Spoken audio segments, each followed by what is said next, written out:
time for NTV Weekend Edition. These are the day's top stories.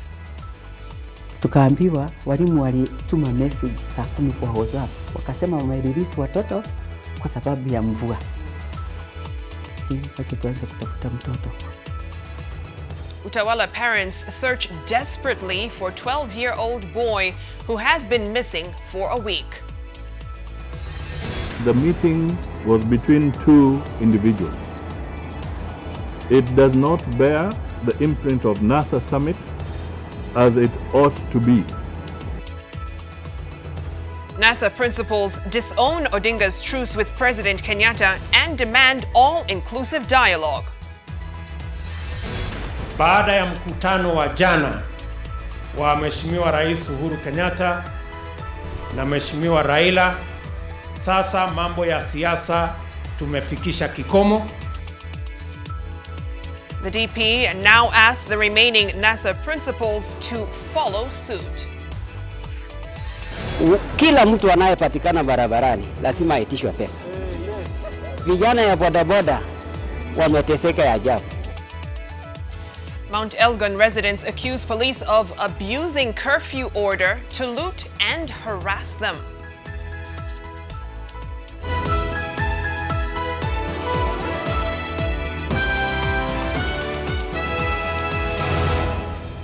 Welcome to the broadcast. Our sign language interpreter this evening is David Agondoa. Now, a family in Nairobi's Mihango estate is in despair over the disappearance of their 12-year-old son. Ryan Mwangi Waweru, who went missing last Saturday on his way to school for tuition, has not been seen since. His family hasn't received any leads on his whereabouts, and there haven't been any ransom demands either, a situation that has the family even more disturbed. NTV's Brenda Wanga reports on the story of the boy who has disappeared without a trace. For the last 1 week, this is what Mama Ryan has been reduced to, walking the streets in this estate in Mihango, knocking on doors, looking for her son. Ryan Mwangi Waweru has been missing since last Saturday when he left his home for school. Alitoka hapa mwendo wa saa 1. Mimi nilikuwa lakini sikuamka kwa sababu siku hiyo sikuwa naenda kazi. Lakini nilimuongelesha kama niko bedroom yangu na yeye akiwa hapo kwa corridor juu. Nikamwambia aambie msichana apike chai yake tu na ya huyu msichana wangu. Juu hata msichana wangu naye alikuwa anajitayarisha. Kwa hivyo walikuwa wanajitayarisha wote. Ndio msichana wangu aende kazi na mtoto aende shule. Sasa mtoto alivaa na akaenda. That school where he is a Class 8 candidate isn't that far removed from his home. And in 10 minutes, he should have made it to class. He never did. The teacher realized that the class teacher realized that Ryan was not in class. Back at home, his mother had no idea that his son had not arrived at his destination. She prepared his favorite meal of chapati and waited for him to come home in the evening. He didn't show up. Lakini Lion hakwenda shule na kijana mwingine anaitwa Arnold. Hawakuripoti shule. Nilitoka hapa nikaenda kwa kina Arnold. Kwa sababu nilifikiria ni yeye wako na mtoto wangu ama mtoto wangu alienda huko hakwenda shule. Kwao tu ni hapa tu karibu ni neighbors na ni kijana rafiki yake. Kwenda huko nikaitana kwa gate. Arnold akafungua na msichana wao wa kazi. Nikamuuliza Arnold wapi Ryan? Akaniambia Lion kutoka jana hatujaonana. Nikamuuliza mjaonana? Hatujaonana. Tukateremka na huku chini kuna kijana mwingine bado wanasoma na yeye tukaenda. Tukaambiwa walimu walituma message saa 10 kwa WhatsApp. Wakasema wamerelease watoto kwa sababu ya mvua. Wacha tuanze kutafuta mtoto. And that was the beginning of what has been a challenging week for this family. Every little lead has been followed through to the disappointing end. Amongst them, the glimmer of hope that was found by the discovery of Ryan's school material that was discovered just a few meters away from his house. Aside from reporting the disappearance of Ryan to the police, the family has put out feelers on social media, and even here the leads have led them on wild goose chases. Baba yake ndiye alipigiwa simu akaniuliza, habari yako unajua mtoto anaitwa Ryan Waweru Mwangi. Ryan Mwangi Waweru akasema wewe ni nani kwake? Akasema mimi ni baba yake. Akaambiwa basi kuja umchukue akatinganga police station. AP camp. Na wakasema hata tungemleta ni vile gari yetu sijui haina mafuta ilikuwa imeenda kotini. Tukasema kabla tuende wacha tupige ripoti hapa ile polisi tuliripoti tuseme wapige huko simu waulize wa confirm. Sijui kulikuwa na shida ya nini hawakutueleza. Tulibidi tupigie mtu mwingine anaishi Kiambu rafiki yetu aende mpaka hapo hiyo Tinganga police post aulize. Alienda hapo akaambiwa hakuna mtoto kama huo. The family describes Ryan as a well-disciplined boy, shy and introverted, one who likes to keep to himself, and they just want him back home. Ombi langu kuu ni mtoto wangu arudi akiwa salama. Kama kuna mtu amemweka mahali ama amemuona mahali, tafadhali aturudishie mtoto wetu. Well, today marks exactly 1 week since Ryan left his home to attend to classes here at this school. 1 week that has left a family in anguish and agony as they desperately search for their last born and the only boy in that family. Brenda Wanga, NTV, Nairobi. Extremely disheartening. The hope is that Ryan is indeed found. 1 week is entirely too long for that family to suffer. Now, Mount Elgin residents want the national government to call off the dusk to dawn 90-day curfew imposed on the area. Residents say police are looting from locals and harassing them under the guise of enforcing the curfew. And as NTV's Zacchaeus Mwasame reports, leaders from the region support the residents.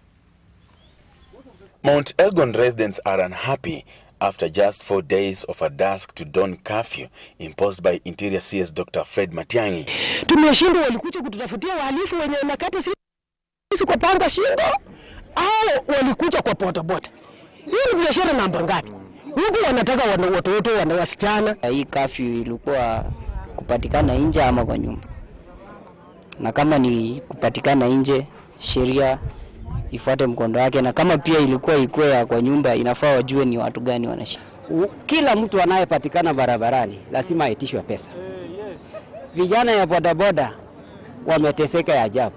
Sasa wako wanashindwa, wanalipa mase, walipe Kipsigoni, walipe Chepkurkur, kwa shoes. Sasa hawa maskari sisi tunashangaa, walikuja kusaidia hao watu ama walikuja kuangamiza? Although a number of them feel the curfew has been useful to some extent, the majority say it has done more harm than good, as police who are enforcing the order are taking advantage and demanding money from traders. They say businesses have borne the brunt. As a spot check by NTV on Kipsigon Market, which is usually busy, found most shops closed. Hulemea sehemu za kwa barabara huku. Wakifikia upande ule ni kufukuza watu mchana. Wengine haswa wanaweza kufanya biashara yao hili waweza hata kwenda kutafuta maji, kutafuta nini, lakini wanahovia kwa mambo ya curfew. Wanaume na wamama wanakimbia shule kwa sababu askari wanakuja kuzingira patrol hapo kwa shule. Wasema wanaume watoke waende walale nyumbani, hata wanawake wapake peke yake. Hiyo wanawake wapake wenyewe, wasi wamekubali waende wakati panga. Wakirudi kwa nyumbani tukashindwa. Hapo tena tukakuwa na question mark, tukasema kama mtu na familia yake waacha arudi basi nyumbani, kama askari wamekataa wanaume wanataka tu kuchunga wamama peke yake. Kama hii ndio mwenendo wa curfew, naomba waziri wa ulinzi Bwana Matiang'i haikabishe hii curfew mara moja, kwa maana utusaidie sasa. Najua shida kuu la eneo hili ni kwamba tumezoeana na maaskari wengi wa huko. Mimi nilikuwa naomba kwamba maaskari wenye wako huko wangebadilishwa ikiwezekana wote, aswa wale wakubwa wa maaskari. Local leaders support the residents. Siku hizi wameleta mambo yanaitwa manyumba 10. Wako na wakasa, wako na assistant chief, wako na chief, wako na police station. Curfew ni ya nini? Na hii curfew wameleta Mount Elgon ni kuua uchumi wa Mount Elgon. Sasa niko na habari nimeletewa, akina mama akipita na punda wanasema toa 10,000. Kwani mama wa punda atatoa wapi 10,000? Mount Elgon curfew haitakikani tafadhali. Akitoa hiyo curfew, watu watakuwa huru kufanya biashara zao. Curfew ipelekwe kwa small areas ambapo kuna shida. Zakis Masame, NTV, Bungoma. And to some politics now, NASA principal and ANC party leader Musalia Mudavadi says the meeting between NASA leader Raila Odinga and President Uhuru Kenyatta is an agreement between two people that does not reflect the will of the coalition's other principles and the aspirations of Kenyans. Mudavadi has echoed Wetangula's Friday statement that he was unaware of the meeting between Raila Odinga and President Kenyatta. NTV's Melita Oletenges now reports. NASA co-principal Musalia Mudavadi says Raila Odinga's move to call a truce was largely an individual undertaking. Was the meeting a culmination of the dialogue NASA has been agitating for? The answer is no. Mudavadi says talks and the agreement reached between the president and the NASA leader on Friday to work together for the interests of the people and uniting the country was not endorsed by the coalition. He said NASA had called for a structured national dialogue, which was not the case with the Kenyatta-Odinga deal. And this is what me and my brother have agreed, that starting today, we will begin a process of bringing our people together. My brother and myself have therefore come together today to say this dissent stops here. The two repeatedly invoke their names and personally commit to each other and not to all Kenyans. Mudavadi says NASA has clearly stated the issues it wants dealt with in a national dialogue. Those issues, according to the ANC leader, are electoral reforms, independence of the judiciary and other independent institutions, security sector reforms, governance and the rule of law, and strengthening of devolution. It is not possible to gloss over issues of electoral justice by simply accepting to move on the basis of a gentleman's agreement. Incidentally, the NASA principals are expected to hold a meeting in the coming week to deliberate on political developments that appear to have put them at loggerheads. Melita Oletenges, NTV. And Deputy President William Ruto says the political truce between President Uhuru Kenyatta and opposition leader Raila Odinga has ended all political debate on the 2017 presidential election. The Deputy President was in Nyandarua and Nakuru counties where leaders spoke in support of his 2022 presidential bid in apparent response to the truce between President Kenyatta and Raila Odinga, which may have implications on the political scene. NTV's Bridget Ngana reports. A day after the historic meeting between President Uhuru Kenyatta and opposition leader Raila Odinga, the Deputy President reaffirmed his support for the truce, speaking publicly about it for the first time, despite having endorsed it through social media. Sasa mambo ya siasa tumefikisha kikomo. Kazi ambayo sasa kwenda mbele tutafanya ni kazi ya kushughulikia mahitaji ya wananchi wa Kenya. The leadership of a region clustered under the Greater Mount Kenya pledging support for a William Ruto presidential campaign at the 2022 general election, likely in response to the perception that an Odinga-Kenyatta truce may disrupt the political pecking order in Jubilee. Kwa hivyo tunasema karibu ndani, lakini mjue iko mzee na iko mama. Na kando yake iko kijana anamenta, kijana mkale anaitwa Samuel Arap Ruto. Na amejipanga. Sini namna hiyo. Kwa hivyo baba akuje tuangalie mji, tutapatia yeye heshima. Katiba inaongea mambo ya 50+1, 2021+1. Tuko na wewe. Nyandarua is with you. Na sisi tukisema kitu tunasema kitu kwa roho. Kuna watu wanasema na sasa itakuwa aje? Pengine sasa anataka kupigia mlango ya nyuma kunyang'anya William Ruto safari yake ama ni nini? Hapana. What is important kwanza ni tukue kwa Kenya ambayo mashindano ya kisiasa ikuwe ni ya sera, kila moja auze sera zake, sio kuuza vita, sio kuuza chuki. Kila Mkenya katika msimu wa upanzi wa miti ambayo tunaelekea, tuko na miche ya miti milioni 130 na tunataka kila Mkenya ajumuike katika mambo ya kupanda miti mashambani, manyumbani, katika misitu yetu. In his tours of Nakuru and Nyandarua counties, the Deputy President has kicked off a tree planting initiative that will boost the tree cover in the country in the coming 5 years. Of importance is that the political climate in the country is set to change, since the Deputy President says that the meeting of Raila Odinga and President Uhuru Kenyatta should be seen as a sign of the progress that they purpose to have in this country. Bridget Ngana, NTV, Nyandarua County.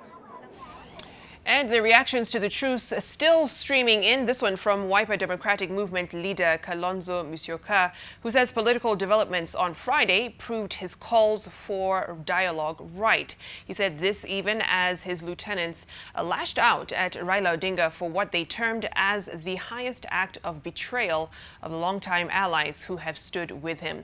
The Wiper leader has been championing for dialogue since last year. Nataka kujua sasa kama ODM itaenda kukaa pande ya Jubilee, basi ni nani tena mkubwa walio wachache mbungeni na ni nani kiranja. Kwa hivyo tuangoja hiyo siku kule mbungeni, wakihama wakikaa kwa Jubilee. Sasa tuchaguane upya viongozi wa walio wachache, maanake chama cha Ford Kenya, chama cha Wiper, chama cha NC bado wako kwa muungano wa NASA. Hao wanaume wawili wakaitana pale Harambee House, wakaanza kuongea maneno ya Kenya. Mimi nawauliza, Kenya ni ya Raila na Uhuru kweli? Uwanja uko wazi. Make partnership with Ruto, with Gideon Moi, with everybody in Kenya, hata huyo Uhuru. Kenya, hiyo ni ya Kenya. Nimesema kwamba tutakutana Jumatatu kama vile tulivyo kwa upande wa NASA na tutazungumza. Right now, mimi najihisi niko na amani kubwa kabisa kwa roho yangu. Kwa sababu what you have been saying, watu waketi waongee, that is exactly what is going to happen. Kwa hivyo susiwe na wasiwasi, tusije tukafadhaika. And ODM MPs in Kisumu have lauded their party leader, Raila Odinga, for agreeing to work with President Uhuru Kenyatta. Well, they have termed the act as brave, selfless, and a way forward for Kenya to heal and grow its economy, adding that they will support their party leader. They were speaking in Nyakach, where they attended a funeral. It only takes a brave man to shake hands with another. Sindio? Brave men will put everything aside, wanawacha kila kitu zao, wanasema because nchi anakaribu kuchomeka, tuende tuongee. Raila is one of those brave men. What we are saying as NASA family and as ODM family is that even as we engage in more discussions in the days to come, all cards must be brought above the table. If Uhuru wants to hide any card, I will scuttle those discussions. And Third Way Alliance Kenya leader Dr. Ekuru Aukot is asking NASA leader Raila Amolo Odinga and President Uhuru Kenyatta to apologize to Kenyans to enable true reconciliation. Aukot says the two leaders are largely to blame for the post-election strife that rocked the country and the divisions within. The Third Way Alliance, however, supports the political truce, saying it is necessary to ease tension and political confrontation that was very dangerous for the country's peace, unity, investment, and overall development. We applaud this move by Honorable Raila Amolo Odinga. And just for the avoidance of doubt, I did actually call him this morning to congratulate him and to say to him that we will definitely support his move for this decision, and we will encourage it as a political party going forward. Now, our country needs apologies and forgiveness in pursuit of reconciliation process, which I think this decision by the two leaders has initiated. There is no doubt that our country is a religious country. Like the biblical Paul again, and in order to forge a lasting peace and to start a process of forgiveness, it is also wise to recognize forgiveness and issuance of an apology as an integral part of a reconciliation process. To that extent, we urge both the NASA and Jubilee leadership to acknowledge their past wrongs and at the very least, issue the following apologies in order to drive a sustainable reconciliation and a healing process that our country desperately needs. it is also important for those who have been wronged to forgive. All right, now to delve deeper into that truce, what it means for the country moving forward politically, joining me in studio now is Honorable William Kasaid Kamket. He is the MP for Tiaty, and next to him is Professor Herman Manyora, political commentator and NTV regular. Thank you for coming in, gentlemen. Let me first get your initial thoughts on, did you see this truce coming? Honorable Kamket, I'll begin with you. Well, very well, thank you. It was a matter of time. And when I came up with a legislative proposal to try and right the wrongs that are there in the Constitution, it was only a matter of time before the leadership, top leadership of the country come together and realize that we cannot continue in the way we have been continuing. It is not right. And the time is now. What do you make of it, Professor Manyora? I think it was a surprise to almost everybody. Yeah. The timing really was quite a big surprise.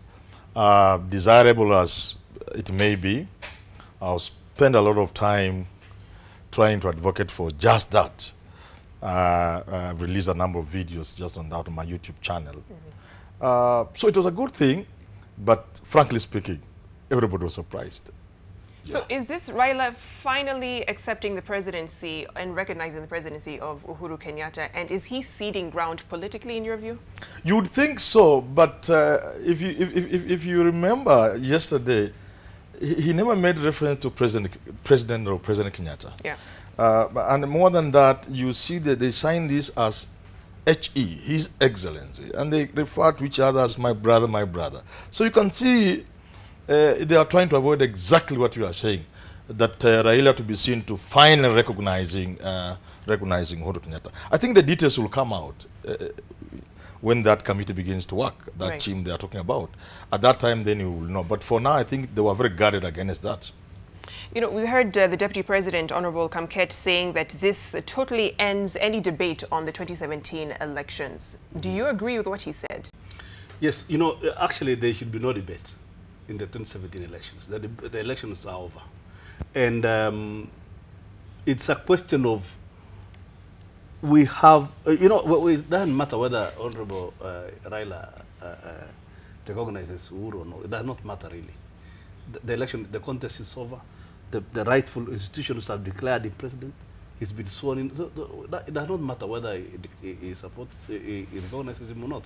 So the question, in my opinion, yesterday's handshake is more about 2022 than now. It's about moving forward than now.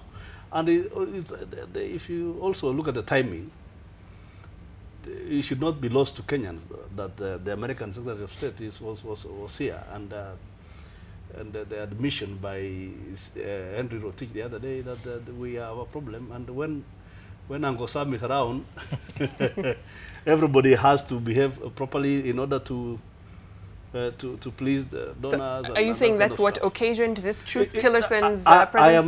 I'm not saying it in no uncertain terms, but you see the timing also is very important. But suffice it to say that it is time Kenyans relooked at the infrastructure of the executive. And that's what I've been trying to say in the bill that I've proposed in Parliament, that it is time we relooked at it and see how we can renew ourselves as a nation moving forward. Otherwise, we cannot at every election, at every turn, we cannot turn an election into a bloody contest. No. It's important that we relook at it and look at ways of accommodating the losers in a very respectful way and expanding the apex of the executive. That is what I'm trying to propose. So that being a precursor, or rather return, of a grand coalition government, Professor Manyora, are we heading in that direction? First, before I talk about the grand coalition, whether it'll be there or not, I must point out that if anybody, and especially these two, were to give the impression that this marks the end of the disputes and the election, then they'll get very least minimal support from Kenyans, especially those from NASA. This actually marks the beginning of everything, in my thinking. And that explains perhaps why Raila went there alone. Because there must be a lot of things that will need to be discussed at the level of just those two before they spill into. And that's why I don't think I support Mudavadi's reaction and Kalonzo's reaction. I think that the timing, at this particular time, I think it was critical that it's just kept between Raila and Uhuru because of the sensitive nature of the kind of discussion they're having, whether it's about 2022 or about now, to answer your question, whether we are going to have some kind of power sharing. What kind of arrangement are they likely to propose or to put in place? I think they needed to do that when they were two, so that by the time they get others on board, it is now less sensitive.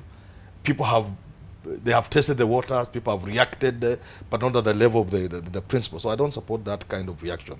They should have left Raila, since they are meeting him on Monday. Perhaps that would have been a better time for them to be told exactly what was going on. Things of this nature, at that high level, cannot be made public from the first day. So then definitely, if you ask me, will be some kind of power sharing. And the reason is simple. If it's about 2022, or if for the beginning that there is nothing in it for NASA, how do you convince people who lost loved ones? People will ask you, what are we struggling for? So there must be something for NASA. If that something is for 2022 is too far. So it must be something for NASA now. And that's how power sharing comes in, whether anybody likes it or not. So these guys who are ministers must prepare.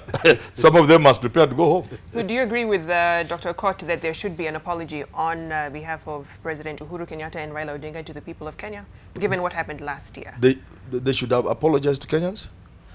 These are people who should be praising. They are doing exactly what serious people have been asking them to do, which is sit down, the two of you. Because this thing is about Raila and Uhuru. For now, it's about those two. The moment they sit down and agree on some kind of roadmap, then the rest of the people will come on board. In fact, the likes of Mudavadi and Wetangula and Kalonzo could even be the people to benefit. Maybe their father had gone hunting. He's yet to tell them what he has brought them, and they are already making noise. Right. Yeah, so there's no apology. In fact, anybody who proposes that, like, what do you call it, he should apologize immediately. Because these guys have done what everybody who is serious about this country. Look here, Victoria. In the absence of these two people meeting, this country could burn anytime. So if they have done what sensible people, Kenyans, religious leaders, political leaders, international supporters are saying, please, sit down for the sake of your country. They do that, you ask them to apologize, you should apologize yourself. All right, on that note, let's take a short break. You're watching NTV Weekend Edition. The conversation continues. Stay with us.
Welcome back. Now, yesterday's coming together of President Uhuru Kenyatta and ODM leader Raila Odinga was unprecedented. The two have been seen as unlikely political partners, especially after the grueling political season last year. But it's not the first time of such political truces. Well, let's take a look at some of these seemingly unusual partnerships. In a surprise turn of events, the top two political rivals met for the first time since the long contentious election period that set the country on an uncertain path. It was the start of what they called a jointly led push for national unity. The political truce marked an about-face in Odinga's position, having refused to recognize Kenyatta's presidency. The partnership was seen as unlikely, but such political partnerships have authoritative examples in history. The courtship of KANU and NDP had been long and torturous. The first signs of a possible cooperation appeared on the very day retired President Daniel Moi was inaugurated after the 1997 election. Odinga had initially agreed with then leader of the Democratic Party, Mwai Kibaki, that they would both denounce the election and reject it as neither free nor fair. But Odinga withdrew from this agreement, instead in a well-calculated political move, opting to drift towards Moi, a man who detained him for years. The formation of New KANU defined the disturbing question of who would succeed President Daniel Arap Moi when he stood down at the end of what was his final term. The merger, however, did not hold long. The retired president chose Uhuru Kenyatta to succeed him. Odinga led a mass walkout of the Independence Party and teamed up with the Mwai Kibaki-led opposition, endorsing him as the National Rainbow Coalition presidential candidate ahead of the 2002 general election. But they would fall out again, Odinga accusing Kibaki of reneging on a pre-election power-sharing deal. Odinga campaigned against the president in a referendum for a new constitution in 2005 and won. He would challenge the former president Mwai Kibaki for the presidency 2 years later. The election result was highly disputed. Thousands died in the aftermath. After days of haggling that at times had the country on tenterhooks, Kibaki and Odinga would come together again, sign a national accord to end the tense standoff. This led to the formation of the awkward political marriage that was the Grand Coalition government in 2008, with Kibaki as president and Odinga as prime minister.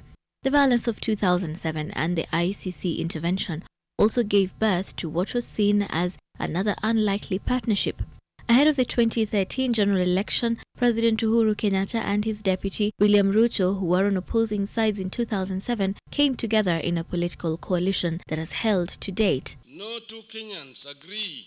This latest Kenyatta-Odinga partnership has been hailed as a necessary step to healing the country from deep divisions. But observers have questioned the exclusion of both of these leaders' closest allies and whether the politics of 2022 were at play. Deputy President William Ruto has since given the two a pat on the back for agreeing to come together for the country's sake. Sheila Sendeo, NTV. All right, so still with me in studio are Honorable Kamket and Professor Manyora. Honorable Kamket, you have a bill that you proposed that will reintroduce the position of Prime Minister and essentially to deal with what we see every election cycle, which is political tension in this country. So tell us more about it briefly and why you decided to bring this forth. Well, it's pretty, when you do not have to be a rocket scientist to realize that we have a problem. We have a political problem in this country. When we did the Constitution in 2010, we did it because we had a political problem. And then we have lived with this one for another almost now 8 years. And there are some elements of that Constitution that are not working, simply not working. The tribal competition has increased and it's become more deadly and more fierce. And there are a lot of people, a lot of Kenyans agree with me that we have issues with the strengthening devolution, the constant sibling rivalry between Senate and the National Assembly, and many more. Like we have issues, for instance, at this issue of gender. 2/3 or one, is it 1/3 or 2/3? 2/3 gender rule. Yes. Gender rule. Yes. It is not Parliament as currently constituted, is unconstitutional because it has not obeyed that rule. There are so many other little things in that constitution that really need to be amended. It had to take an initiative of someone like me. I am lucky to have been elected to parliament. I have taken the initiative. Everybody agrees that this constitution needs to be reviewed. Everyone agrees. But you see, everyone also has their views that we want, I would like it to be done this way. Another one says, I would like it to be done this way. I am saying as Kamket that I would like to be done it this way. And I have the chance now. I have brought the bill to parliament. It is now with budget committee. And I have a lot of respect for the committee on budget. I expect it to pass. Then we discuss it in parliament. Eventually, the process of amending the constitution will have to go to the referendum. So I expect a very robust debate moving forward. Yeah. Professor Manyora, what do you make of the bill? Because it would see the Prime Minister become leader of government business in the House, the presidential post becoming more ceremonial. Does this really help with the political tensions we've been seeing throughout in this country? You know, Victoria, there are two things about this bill. One is the politics of it, and two is the details within it.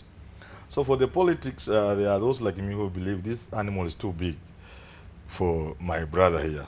So many people believe he's a messenger of some sort. The bill is too big for the politics. Will require that we accept somebody could be behind him, if it is true. Now, the question you ask about the details of the bill. Yeah. Actually, this country requires a relook at the provisions and the architecture of our constitution. That is not in doubt. Nobody has ever said is in doubt. Now, I think you need a bigger forum, a much more elaborate forum than he can get now. Because even if you had very, very wonderful ideals within that bill, look here, you need to sell it in a referendum. As an individual, you cannot do that. So it's a bigger animal that it can handle. Now, whether or not we need to change the structure of the executive is not in doubt. Mm-hmm. What happened to the Boma's provision about the Prime Minister? You know, when it got to Naivasha, it was a mongrel. People are wondering, how do you elect a president through universal suffrage? And then you give the power to somebody selected by parliament? The problem here, Victoria, is that that kind of arrangement has never worked anywhere. You either have a ceremonial president and an executive prime minister, right, or the other way around. Right. So for us, we are trying a hybrid. It was very difficult. I still believe, by the nature of our politics, it can work. In other words, if you separate functions of state from functions of government, if you go in the Constitution section, I don't know what that article, I'm not a lawyer, you see functions of the president. Yeah. You can clearly discern these are state functions. If you give the president those functions and give a prime minister the functions of government, we can go very far. Because by the very nature of this society, the functions of head of state are enormous. They are enough to keep you busy. You will enjoy prestige. You will enjoy sufficient power.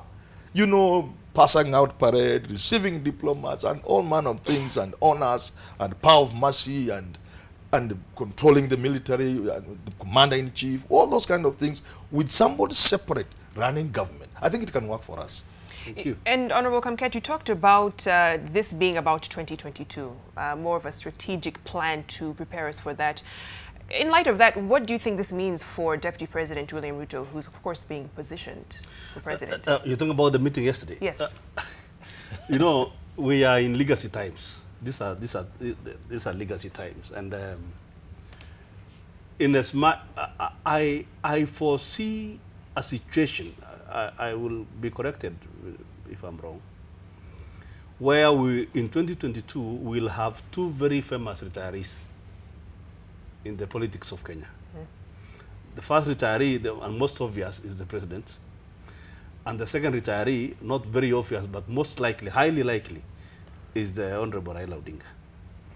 So in as much as Mheshimiwa Uhuru Kenyatta will be trying to secure his legacy as he exits the scene, I am seeing also perhaps Mheshimiwa Odinga taking the role of a statesman. Mm-hmm. And he has achieved a lot, and he would perhaps, in what I can see him doing, I see him passing the baton to a younger leader. And that's likely to happen in 2022. Now, the greatest beneficiary, of course, the most obvious beneficiary is the deputy president, right? But at the same time, the formations are just beginning now. Right. There will be other formations moving forward. They say 1 week is a very long time in politics. Yeah. But 4 years is a century. Yeah. It's eternity. So the formations are going to come thick and fast. One formation will come another year, another year there will be another formation. Don't forget that we in Kanu are also looking at it very interesting from a very keen perspective, and the Mudavadis of this world and the Kalonzos are also looking. So the most obvious beneficiary of those two retirees is the deputy president. But there is a lot of story there's a lot of storytelling and a lot of formation that will happen between now and then. So, Prof, what do you see it as? Does this implicate or rather impact President Ruto's, or rather Deputy President Ruto's chances in 2022? You know, you can't predict anything. We are not magicians. But what I can say for sure is that what happened yesterday will have far-reaching ramifications as far as our politics is concerned, now and in the future. I have said Raila must get in something out of this, and I'm seeing NASA getting on board in a power-sharing arrangement sooner than many people think. And number two, in 2022, you know, I listen to these gentlemen more keenly than most Kenyans, I think. They say it is two of them who will do this thing. Right. And they say they know where the problem is. And that by pronouncement alone, it therefore means, according to me, there must be something mega they can do. And I've said in one of my videos, which I released, I think today, is that I've said that I think there is some form of betrayal that has happened in this country. Kenyatta betrayed Raila's father. Kibaki betrayed Raila. This is obvious common sense. Uhuru has made it difficult with the current government for there to be fair contest where Raila would win or lose. I think if you can look for one master stroke to solve Kenya's problem, you will have to address the issue of betrayal that has dogged this country from independence. And that is why I differ with you. In 2022, a young man called Raila Amolo Odinga is likely to be supported for president by Uhuru Muigai Kenyatta in an arrangement where now your bill comes in. That's what I say, it's not your bill. Where there is a position of prime minister given to Ruto, and this experiment of a prime minister is going to start sooner than we think, so that when we come to 22, we shall then refine it, and it will be attractive to Ruto. As Raila, the debt is paid. Before you pay this debt in this country, we shall never know peace. Prof, you mentioned betrayal that we've seen throughout politics. Do you think that Raila betrayed his co-principals in NASA? I have already said I don't see it that way. This is what people are saying. You see, the magnitude of this master stroke that Uhuru and Raila were engaged in, the magnitude and the timing, as it were, coming a bit too earlier than most people thought, and we are not quite prepared for it. Let me be very blunt. If Raila sat with these three gentlemen and discussed his moves, I can bet my last shilling. I have not earned a salary, so I have nothing. If I had earned, I would bet my salary. you parliamentarians, you are messing at the university. Now, I can bet even my breath that if he shared with them, I have no doubt, I'm not saying they are not good gentlemen, but this thing will be out even before they leave the room.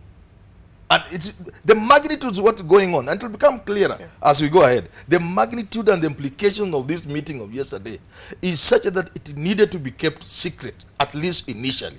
And that's why I don't see this as betrayal, and that's why I'm asking Mudavadi and the rest of the other two to go a bit slow. The reaction was too fast. Ruto could have known, but he's playing that he didn't know. Equally, it is possible he too was not told, but look at the way he's playing it. Right. You see the way he's playing it? Buying time to understand the implication and what is in the deal. On the other side, my brother Musalia Mudavadi and the others are quick. Leaders take time to read the situation, to understand it, so that when they meet Raila on Monday, I hear they have a meeting. If he doesn't explain, that's the right time they can now address Kenyans and tell them, this gentleman did this on 30th of January, portraying us as coward, and look again what he has done. People will really listen to them. But when you jump, before you think about something, before you take time, before you meet Raila, 2 days is not so long. Just wait. The weekend is over. You sit down with Raila. If he doesn't convince you, then you can go public. Honorable Kamket, what's your view on that? Was there betrayal in your view? In politics, betrayal is fair game. Fair game. Yes. Correct. In politics, betrayal is fair game. Because what you call betrayal, another politician's betrayal is another one's re-strategizing and realignments. Okay. So I do not want to look at it that negatively, because politics is a living thing. Politics is alive, and every time, and especially now moving towards 2022, there will be a lot more of these of betrayals. The formations are just beginning, and betrayals are not only restricted to NASA or Jubilee or anybody. They will be there. These formations are going, because it's about alignments and realignments and moving. It's about interests. They are not permanent friends or enemies. What is the only thing that's permanent are interests. Interests. Yes. Absolutely. Thank you so much, gentlemen, for your time. Let's take a short break here on NTV Weekend Edition. Certainly this debate will continue to rage until we find out more of what it means for the country and politics moving forward. Stay with us.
Welcome back. Now, U.S. Secretary of State Rex Tillerson canceled his public events today. The State Department says he was unwell. Well, some of the events planned for today in the capital will go on without him, but others may be rescheduled for later in the trip. Events that will be rescheduled include a stop at the site of the 1998 bombing of the U.S. Embassy in Nairobi. Tillerson met with the country's leadership yesterday and said he'd share his concerns with them about the importance of democracy, asking them to stifle the media, not to stifle the media rather, or threaten the courts.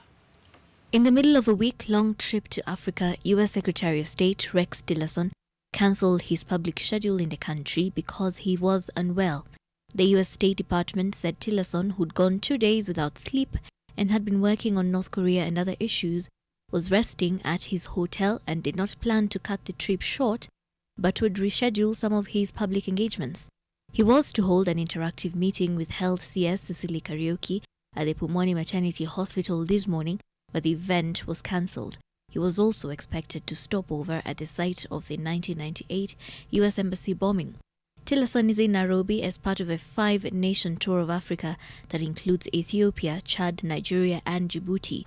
Balaji, how are you doing? I'm great. Yeah? I'm great.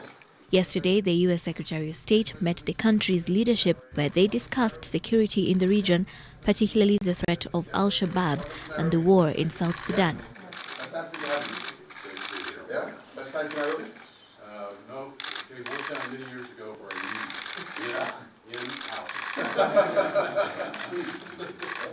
He also welcomed yesterday's meeting between President Uhuru Kenyatta and ODM leader Raila Odinga that marked the end of the long-standing political standoff. He termed it a positive move towards healing the deep divisions and restoring democracy in Kenya. That's why we have a clearance process. It's an important element. During a news conference with Foreign Affairs CS, Monica Juma. We were very, very encouraged and pleased to see the two leaders come together today, but I think we really want to give them the credit.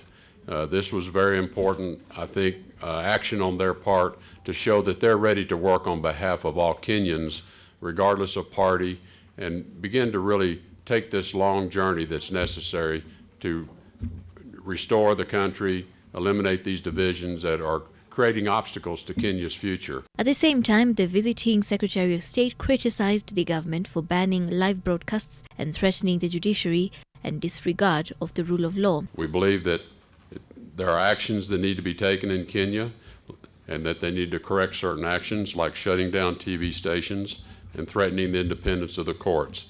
I know Kenya takes these matters seriously. A free and independent media is essential to safeguarding democracy and giving all Kenyans confidence in their government. The incident that is being referenced here is a one-off incident. It's an incident that affected 3 of more than tens of TV stations in this country. It is a matter that involved investigation of the police. And you will know, if you operate in this environment, that we have perhaps the largest media corps anywhere on this African continent. Tillerson will be in the country till Monday. And elsewhere, a partly occupied 4-story building in Kariobangi South collapsed this morning, endangering the lives of tens of people who were living in it. Luckily, the residents had noticed cracks in the building early enough and had been asked to vacate the unsafe building.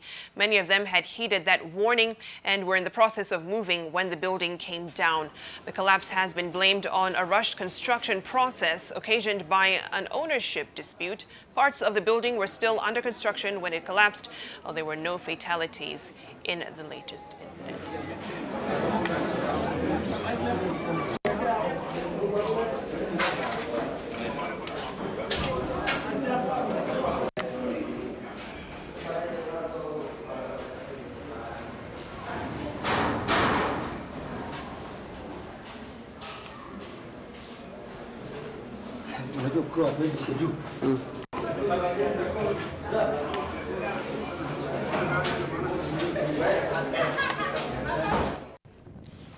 10 o'clock exactly. Let's take a short break here on NTV Weekend Edition. Much more ahead. Stay with us.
Thanks for staying with us. Now, the world marked the Rare Disease Day, on the 28th of February to create awareness on the over 7,000 rare diseases on the globe. Now, out of the more than 300 million people living with a rare disease, there is a sizable number here in Kenya. Christine Mutena, a mother of 2 girls living with rare diseases, has made it her life's mission to create awareness on these life-threatening diseases and offer support through Rare Diseases Kenya. Gladys Kashanja spent time with Christine and beneficiaries of the support group in this week's Women and Power. Statistics show that rare diseases impact more people than cancer and HIV combined. And I don't know if there are other geneticists. That is the reality behind rare diseases, one that has touched these ladies one way or another. For Christine Mutena, she lives that reality through her 2 daughters diagnosed at birth with unrelated conditions. The biggest challenge has been getting a doctor who understands the conditions and the needs that they have to be met, getting a support group that accommodates that condition, specifically for that condition. The ones that I found were online, and I think I was the only one in Africa, or East Africa for that matter. And sometimes it's easier to just have somebody to sit like them. I'm sitting with you and have a cup of coffee and laugh or cry about our conditions or our kids' conditions, and that is what was missing. With 50% of the rare diseases affecting children, most parents have had to live with a reality they were not prepared for. So those small things that you envision, and then you come and get a child who can't meet those milestones, or you can't do that. It's those small things that you had dreamt of that actually, I think, breaks us as parents of kids with special needs, because it's like you've lost somebody, so you're grieving, because that is a dream you had. Though rare diseases are normally 80% genetic related and are considered life-threatening or chronically debilitating diseases, with special care and management, patients can live a full life. It takes acceptance of your child's situation, and I think a lot of God's grace, more than his normal portion, just to take your child as they are and say, you know what, this is where my baby is, this is what I'm going to do. I'm going to leave my baby through his journey. I'm not going to say this is what it's supposed to be. Raising 2 daughters with rare conditions, Christine decided to reach out to others who walked a similar journey for moral support and information through Rare Disease Kenya in 2014. There's one time somebody posted on the wall, and I don't think I'll ever forget that. She told me that she went to a mall near home with her child with special needs, and one of the guys there told them, go look for Christine online. This lady deals with people with special needs. She will help you. And that's because they've seen me and my kids visit. They've seen me interact with my kids in public, and that touched me in the way that if a third party can see what I'm trying to do, the rest, and at least I'm changing my corner of the world. Rare Disease Kenya currently has over 1,000 members categorized of parents, caregivers, therapists, people living with rare conditions, and anyone who forms the special needs community. When you look at me like this, I'm all bubbly and yeah, I can throw a joke 1 or 2, but I'm actually swelling. Patricia Karani lives with hereditary angioedema, a potentially life-threatening genetic condition whose symptoms include sporadic swelling in various parts of the body, whilst Caroline Binya is raising a son with Alagille syndrome, a disorder associated with abnormalities of the liver, heart, skeleton, eye and kidneys, and a characteristic facial appearance. It's not easy. It's not easy. Because my firstborn was very normal, he's very okay up to date. Now this one was like the same stomach carried the firstborn. Now this one, where did all this come from? But by God's grace, we are managing. Somebody whom will just take that extra time to listen to what you have to say. That is what I actually gained from joining Rare Disease Kenya. Because then I would meet all these people, you're like, oh my goodness, those are children who are in wheelchairs. Here I am, my condition, yes, it incapacitates me only when I have an attack. But here are children who are 24/7 on a wheelchair. Then you're like, okay, at least there is something I need to thank God for, just a little bit. With over 250 new rare diseases identified each year, Christine and her team marked the Rare Disease Day last week with the rest of the world in a bid to shed light on these rare conditions that only 5% have treatment. For Women in Power, my name is Gladys Gashanja. I had the honor and pleasure of hosting Christine on my show last year. She exhibited an amazing show of resilience and, of course, a strength as she raises her 2 daughters. On that note, let's take a short break. Much more ahead. Stay with us.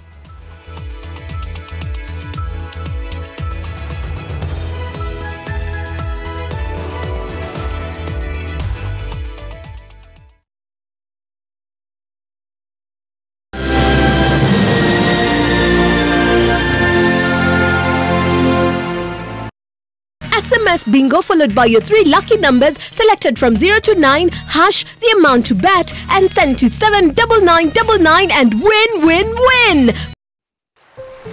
Dear Safaricom, that's my daddy, that's my mommy. They wake up early every morning to help us get ready for school. They work so hard that they forget a lot of things, like lunch and pay for steamer. They tell me that you have made their lives super awesome, and that's why we are here. We wish we could add hours to your day, but we can't. What we can do is offer you Safaricom Platinum, a world of privileges that simplifies your life. Join Safaricom Platinum via My Safaricom app. Safaricom Platinum. We focus on you so you can focus on everything else.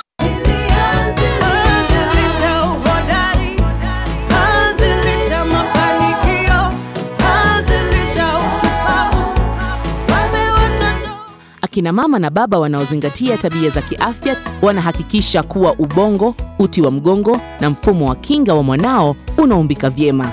Siku hizi zinajulikana kama siku 1000 za anzilisha. Na matokeo, ujauzito wenye afya na mtoto mwenye afya.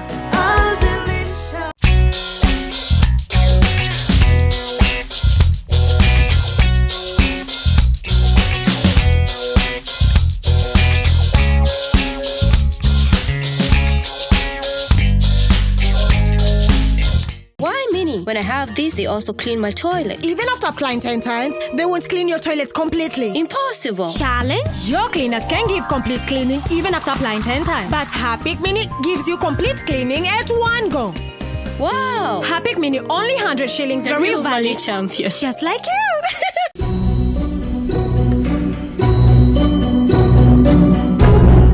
In the year 2015, there were approximately 30,000 people recorded to be injecting drugs in Kenya.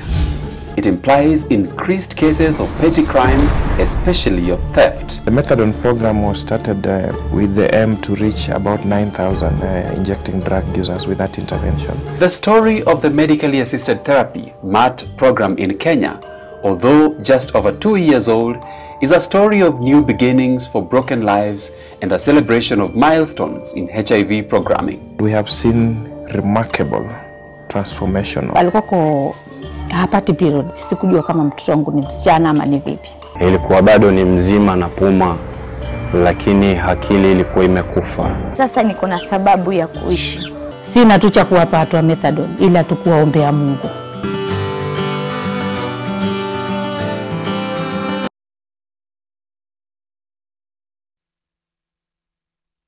NTV Sport is brought to you by Nivea Men, Cool Kick Body Lotion, Deodorant and Cream. Have a look at the day's sports news. Welcome, my name is Brian Otwal. We begin from Vancouver, where the national sevens rugby team began its Vancouver Sevens campaign with a 14-7 win against France. Pauline Rivers scored the first converted try for France on the 7th minute of the first half after a tight and defensive display.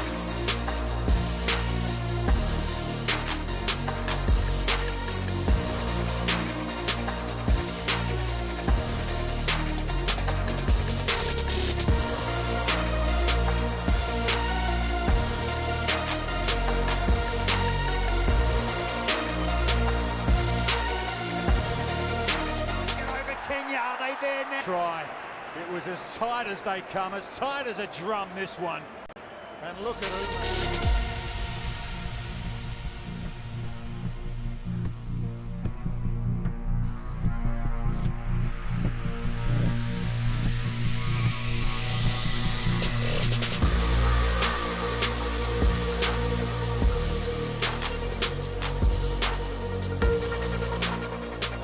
And a penalty by Queens. This was the second win of the season for Impala over Queens after seeing them off earlier in the season at the RFUA grounds.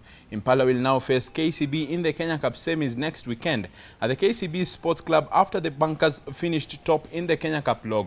Meanwhile, Cabras Sugar thrashed Strathmore Leos 43-13, and the Sugar Men will now meet Homeboys in the semis next weekend in a repeat of last season when they won 22-17 in extra time.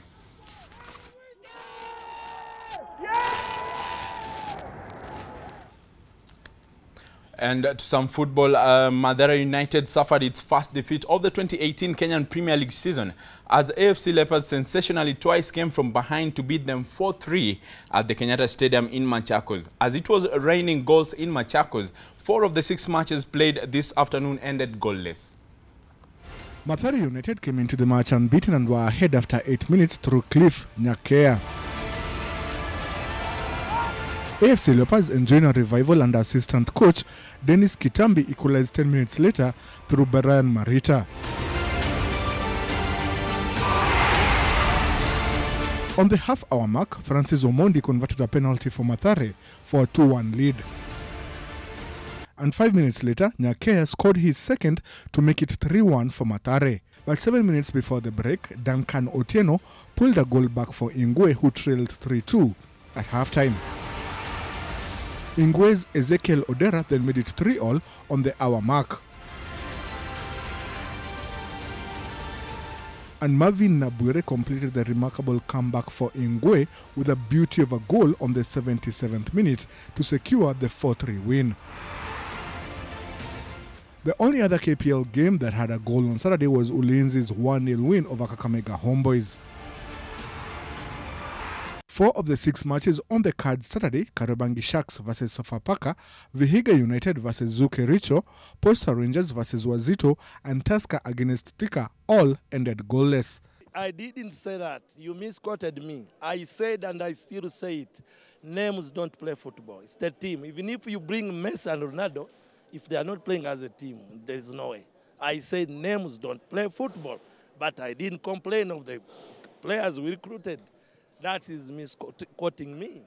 On Sunday, leaders Gor Mahia play Nzoia Sugar while Nakumatt take on Chemdel Sugar in the double header at the Machakos Stadium.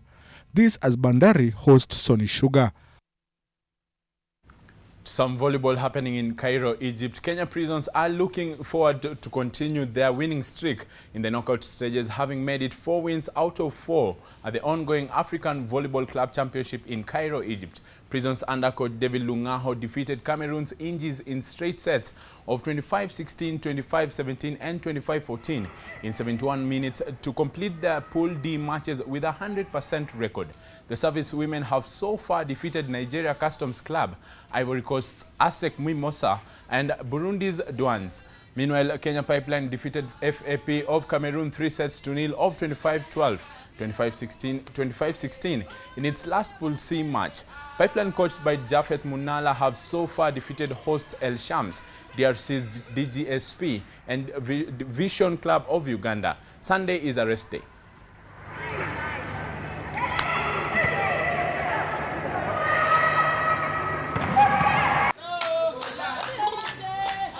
Moving on, Iqbal Bayusuf of Bandari Swimming Club clocked 37.59 seconds to win the boys' 8 years 50 meters freestyle event at the Coast Amateur Swimming Association Junior Sprints and Relays Championship at the Aga Khan Academy. Bayusuf is using the event to prepare himself for the South Africa Level 2 Swimming Championship set for the 3rd to 9th April. In other results, Clara Mbodze of Loreto Convent Mombasa won the girls' 7 years 25 meters freestyle in 19 seconds, followed by Malia Kemunto of Oshwell Academy and Hiba Kasmani of Mombasa Aquatics. In the girls' 8 years 50 meters freestyle, Neema Rua of Braeburn Mombasa International School finished first in a time of 35 minutes and 6.8 seconds, while Aga Khan Academy's Alexandra Hart took the girls' 9 years 50 meters freestyle in 34.57 seconds.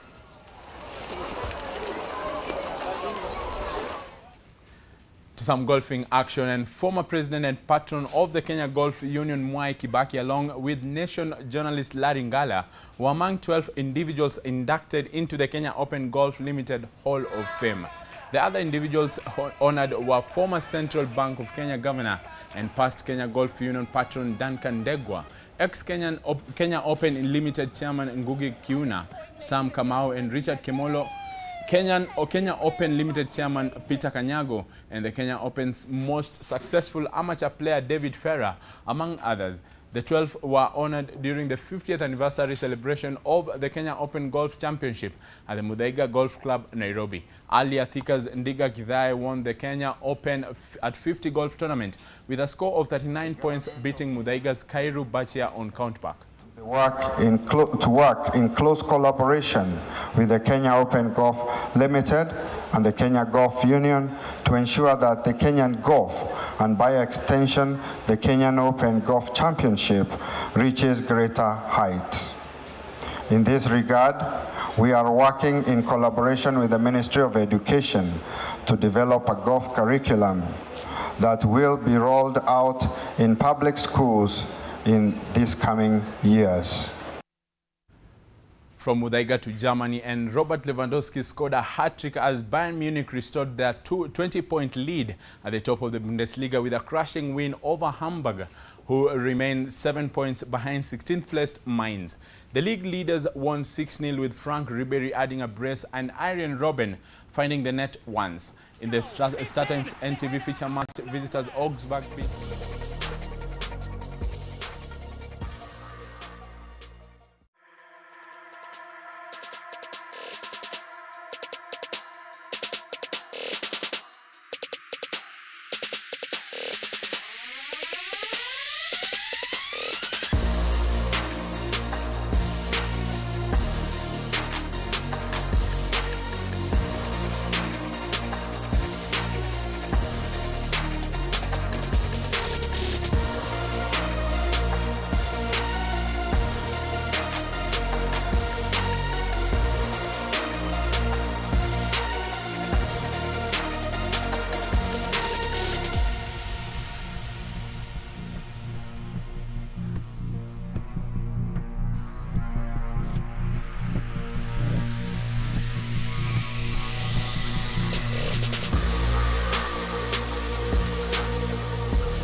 Soto hold the lead at the Mexican World Rally Championship after 6 stages.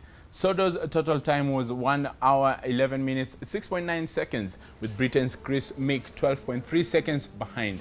Finland's Ott Tanak was 19.4 seconds behind Soto, and returning 9-time champion Sebastian Loeb is in 4th place, 19.9 seconds off the lead. Elfyn Evans was third until he rolled his Fiesta and was forced to withdraw after his co-driver Daniel Barrett was taken to the hospital with a suspected concussion.